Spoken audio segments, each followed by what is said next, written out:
Vamos a empezar con la definición de los vectores. Muchas cantidades, tanto en geometría como también en física, se pueden representar mediante una magnitud. Por ejemplo, el área, el perímetro, la temperatura, la masa y el tiempo. Y al número real que la representa se le conoce como escalar. Hay otras cantidades, como por ejemplo la velocidad, la aceleración y la fuerza, que requieren, además de una magnitud, una representación por medio de un segmento dirigido. A ese segmento dirigido se le conoce como vector.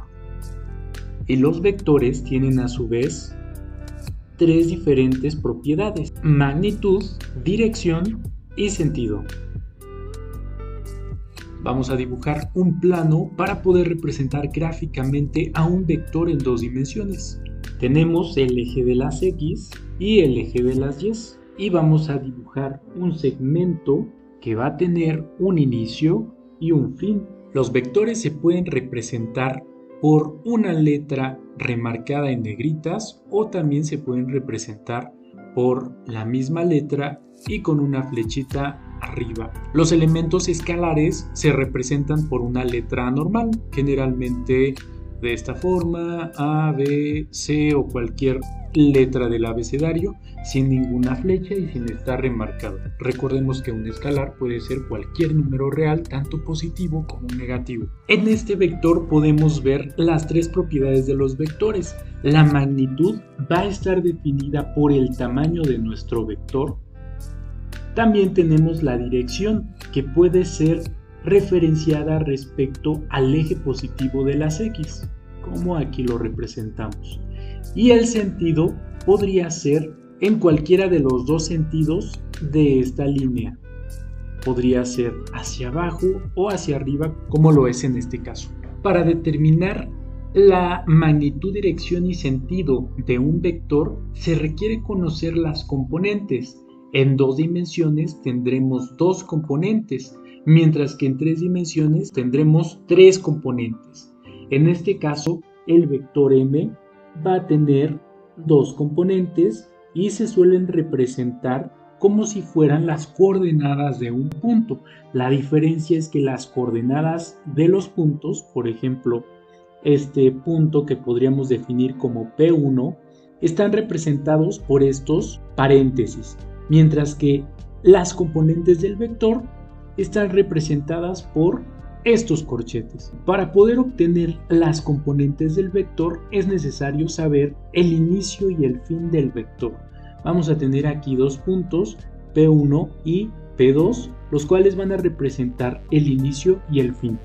Consideremos que cada uno de los cuadritos es una unidad y que de este lado tenemos los negativos de X y de este lado los negativos de Y. Ok, entonces vamos a obtener las coordenadas de P1 y de P2. P1 tiene 1, 2, 3, 4 unidades hacia atrás en X y una unidad hacia abajo. Entonces sus coordenadas son -4, -1. Y P2 tiene 1, 2, 3, 4, 5, 6 y hacia arriba 1, 2, 3, 4. Tendríamos 6,4. Las componentes del vector se van a obtener restando el punto final menos el punto inicial, P2 menos P1, y restamos X con X y Y con Y. 6 menos -4, recordemos las leyes de los signos: menos por menos más, y queda 6 más 4, 10. Y posteriormente 4 menos -1, menos por menos de nuevo más, 4 más 1, 5. Esas componentes de los vectores, en este caso del vector m, también se puede obtener mediante la distancia desde el punto inicial al punto final en X, y lo mismo para Y. Vamos a medir esta distancia en X. Tenemos desde el punto inicial un elemento, 2, 3, 4, 5, 6, 7, 8, 9, 10. Tal cual la componente que hemos obtenido aritméticamente. Y ahora en Y tenemos 1, 2, 3, 4, 5, que son las mismas unidades de la componente en M. De esta manera podemos calcular las componentes de un vector. Es importante mencionar que siempre iniciamos desde el punto inicial al punto final. Si en vez de este vector ser de abajo hacia arriba y de izquierda a derecha fuera hacia abajo, empezaríamos a contar esas unidades desde el punto inicial hasta el punto final, y al contar hacia atrás en X, la componente tendría que ser negativa, sería del mismo tamaño pero negativa, menos 10 en X, y al bajar 5 unidades consideraríamos también la componente negativa en 5, pero esto es para el caso que el mismo vector tuviera el sentido contrario. Ahora vamos a calcular la magnitud de un vector. Esta magnitud del vector no es nada más que el tamaño de este vector. Por lo tanto, en el libro o en la literatura también se le suele encontrar con el nombre de tamaño del vector, longitud del vector, norma de un vector, y al considerar la componente en X y la componente en Y, además de la magnitud del vector, como los lados del triángulo rectángulo, podemos aplicar Pitágoras. Recordemos que Pitágoras se aplicaba considerando dos lados separados por un ángulo en 90 grados y una hipotenusa. Y a través de estos dos lados, A y B, podemos calcular el tamaño de la hipotenusa. Recordemos que C era igual a la raíz cuadrada de A cuadrada más B cuadrada. En este caso, en vez de A vamos a poner pues Y, y en vez de B vamos a poner X, de manera que C va a ser la magnitud de nuestro vector.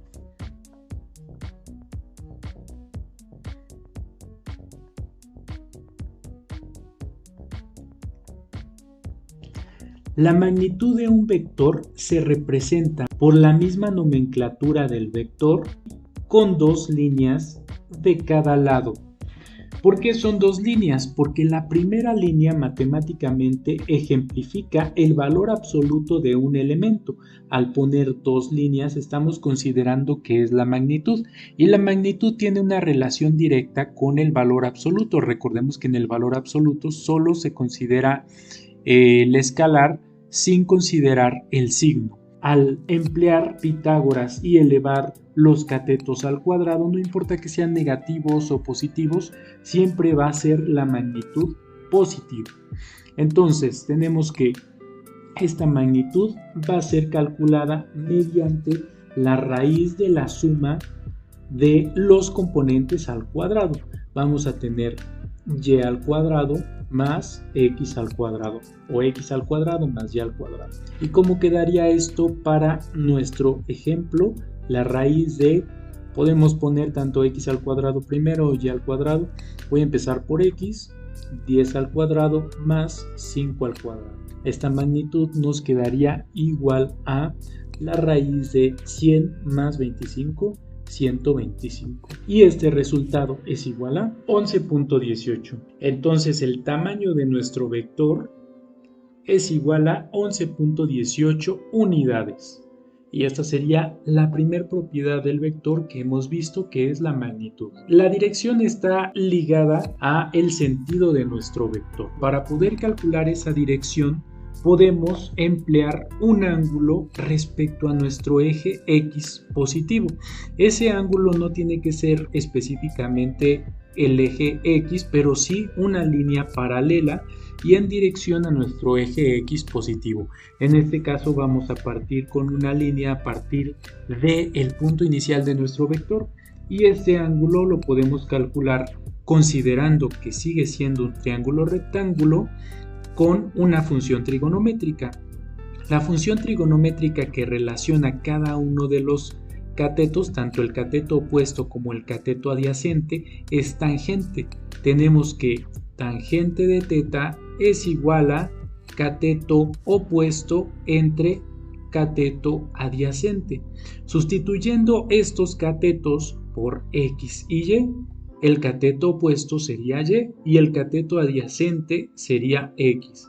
Por lo tanto, si despejamos tangente de θ, tendríamos que θ es igual a tangente menos 1 de y entre x. Y aquí vamos a dibujar ese ángulo de referencia que vamos a considerar. Para nuestro caso particular, ese ángulo será tangente menos 1 de y, que y en este caso es 5, entre x, que es 10. Este resultado nos da 26.565 grados.